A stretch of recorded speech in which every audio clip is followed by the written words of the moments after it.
हाँ दोस्तों, एक और बार आप सबको स्वागत करते हैं www.forexgurukul.com के चैनल पर।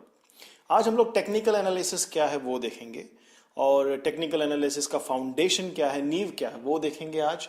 उसके स्ट्रेंथ्स क्या है और उसके वीकनेसेस क्या है, उसकी सीमाएं क्या है, टेक्निकल एनालिसिस के लिमिटेशंस क्या है, उसके दायरे क्या है, उसके आगे वो काम कर पाता है कि नहीं कर पाता है और उन दायरों को कैसे हम ओवरकम करें। ये चार चीजें हम इस वीडियो में देखेंगे। अगर आप ध्यान से देखेंगे तो आपको समझ में आएगा, अगर आप फॉरवर्ड करेंगे, आगे पीछे करेंगे तो आपको नहीं समझ में आएगा। मेरा आपसे यही अनुरोध रहेगा कि आप जब आपके पास टाइम हो तब आप आके देखिएगा।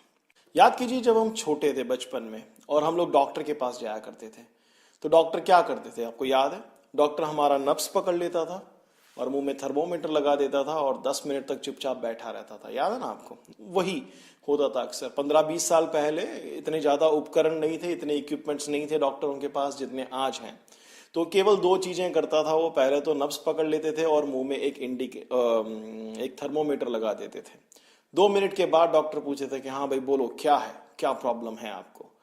एक जोक है इस पे कि एक आदमी जाके बैठता है तो डॉक्टर उसके मुंह में थर्मोमीटर लगा देता है और हाथ पकड़ के कहता है 2 मिनट के बाद कि बोलो भाई क्या प्रॉब्लम है। तो एक पर्ची निकाल कर कहता है कि डॉक्टर ये एड्रेस कहाँ पे है। तो डॉक्टर बड़ा गुस्सा हो जाता है, कहता है कि तुमने पहले क्यों नहीं बताया। तो कहता मैं कब बताता, तूने मेरा हाथ पकड़ लिया और मुंह में थर्मोमीटर जो लगा दिया है। Anyways, coming back to the point, doctors लोग उस टाइम पर, आपको पता है कि हमारे इस नब्स को देखने से हमें एक पर्टिकुलर इंडिकेटर मिलता है और वो है कि 72 टाइम्स ये बचता है, 72 टाइम्स बचता है।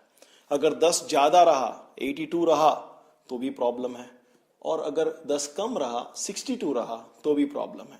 तो डॉक्टर इसका अनुमान लगाते हैं कि अगर नॉर्मल है आदमी तो ये 72 होगा और अगर थोड़ा बहुत भी आगे पीछे हुआ तो उसमें प्रॉब्लम है। तो उन्होंने बीमारी को दो में विभाजित किया, एक कि जिसमें ये 72 के ऊपर बचता है, दूसरा कि जिसमें 72 के नीचे बचता है। उन्होंने केवल इतना अंदाजा लगाने की कोशिश की कि इस पल्स के अंदर तेजी है कि मंदी है। अगर तेजी है तो उसका एक अलग इंटरप्रिटेशन निकलता है और अगर मंदी है तो उसका अलग इंटरप्रिटेशन निकलता है। फिर उन्होंने दूसरा एक इंडिकेटर लगा दिया मुंह पर। याद रखिएगा दोस्तों कि हमारा जो पल्स है वो हमेशा हमारे बॉडी के साथ मिला जुला हुआ है। अगर हमारे बॉडी में कोई प्रॉब्लम है तो वो पल्स में दिखेगा, हमारे बॉडी में कोई प्रॉब्लम है तो वो हमारे टेम्परेचर में दिखेगा। और किसी ने आके कहा कि भाई हमारा यूरिन जो है, अगर बुखार आता है तो मेरा यूरिन पीला होता है और अगर बुखार नहीं आता तो नॉर्मल रहता है, तो मेरा यूरिन का और मेरे बुखार का भी कोई लेना देना होगा। वैसे ही मेरे ब्लड का और मेरे बुखार का, मेरे या बॉडी के अंदर के जो डिजीज है उसका प्रॉब्लम का कुछ ना कुछ तो तालमेल होना चाहिए। बेसिक उन लोगों ने वहां पर एक अनुमान लगाया कि जो बॉडी के अंदर से आता हुआ जो डेटा पॉइंट्स हैं उसका बॉडी से कुछ ना कुछ रिलेशन है।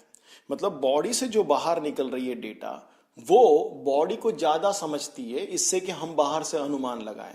तो कौन से डेटा पॉइंट्स है बॉडी में से आज जो बीमारियों को अनुमान लगाने के लिए उपयोग होते हैं? एक है हमारा पल्स, दूसरा है हमारे हार्ट बीट्स, तीसरा है हमारा temperature, blood, urine, saliva, stool और आंखों का रंग। ये सारे हमारे डेटा पॉइंट्स हैं। इस डेटा को देखते हैं, इंडिकेटर्स हैं कि हमारा बॉडी हेल्दी है या नहीं। डॉक्टर इनको स्टडी करता है। सोचिए, आज यूरिन टेस्ट करने से आज मेरे ख्याल से 95% ऑफ जितनी भी बीमारियां हैं वो सारी आज अंदाजा लगाया जा सकता है। वैसे ही ब्लड टेस्ट करने से सारे बीमारियों का अंदाजा लगा जा सकता है। स्टूल टेस्ट से, हर टेस्ट से आज सोच कर देखिए कि बॉडी के अंदर से जो डेटा आता है, बॉडी जो चुपचाप जो डेटा दे रहा है, पल्स हो या टेम्परेचर हो या बीपी हो या हार्ट बीट्स हो, उन सभी के जो डेटा को है, लोगों ने, मेडिकल साइंस ने उन डेटाओं को लेकर स्टडी किया और उन्होंने एक अनुमान लगाया कि जब जब ऐसा हुआ तब तब वैसा हुआ, तो जब जब ऐसा होगा तब तब ऐसा होना चाहिए। आप समझ रहे हैं कि जब जब प्लेटलेट काउंट्स इतने रहे तब तब ये बीमारी हुई, जब जब प्लेटलेट काउंट्स इतने होंगे तब तब ये बीमारी होनी चाहिए। एक अनुमान लगाया इन्होंने हिस्टोरिकल डेटा पर। History repeats itself. अगर इतने सारे लोगों के साथ ये हुआ है तो आने वाले लोगों के साथ भी वही होगा। तो इसका एक फाउंडेशन बड़ा सिंपल है कि हिस्टोरिकल डेटा जो है, आज मेडिकल साइंस लाशों को स्टडी करने के बाद उसमें से सीख कर आज जिंदा लोगों पर इस्तेमाल करती है। उसका यही वजूद है कि जब जब ऐसा हुआ तब तब ऐसा हुआ, तो जब जब ऐसा होगा तब तब वैसा होगा। अगर यूरिन ने इस केमिकल से रिएक्ट किया है तो ये बीमारी होती है, तो इस केमिकल से वापस किसी का यूरिन रिएक्ट करेगा तो यही बीमारी होगा। ये एक ऐतिहासिक डेटा को लेकर जो बीत चुकी है किसी और पर, उस डेटा को लेकर एक अनुमान लगाया। तो हमारे डेटा पॉइंट्स आपने देखे। अब मार्केट आप सोच कर देखिए, आप किसी आईसीयू में कभी जाएंगे तो आप वहां पे देखेंगे सीएनबीसी और आईसीयू के रूम में कोई ज्यादा अंतर नहीं है। वहां पर भी जाएंगे तो आप एक बड़ा सा चार्ट लगा रहता है, वहां पे टूं टूं टूं टूं चलता रहता है, वहां पे कुछ नंबर भी अलग अलग चलते रहते हैं। आपने देखा होगा जैसे स्टॉक मार्केट का प्राइस ऊपर नीचे होता है वैसे ही हमारे पल्स भी ऊपर नीचे होते हैं। आपने देखा होगा ये चीज को। तो आप सोच कर देखिए कि जैसे हमारा बॉडी हमें डेटा पॉइंट देता है वैसे ही मार्केट हमें डेटा पॉइंट देता है।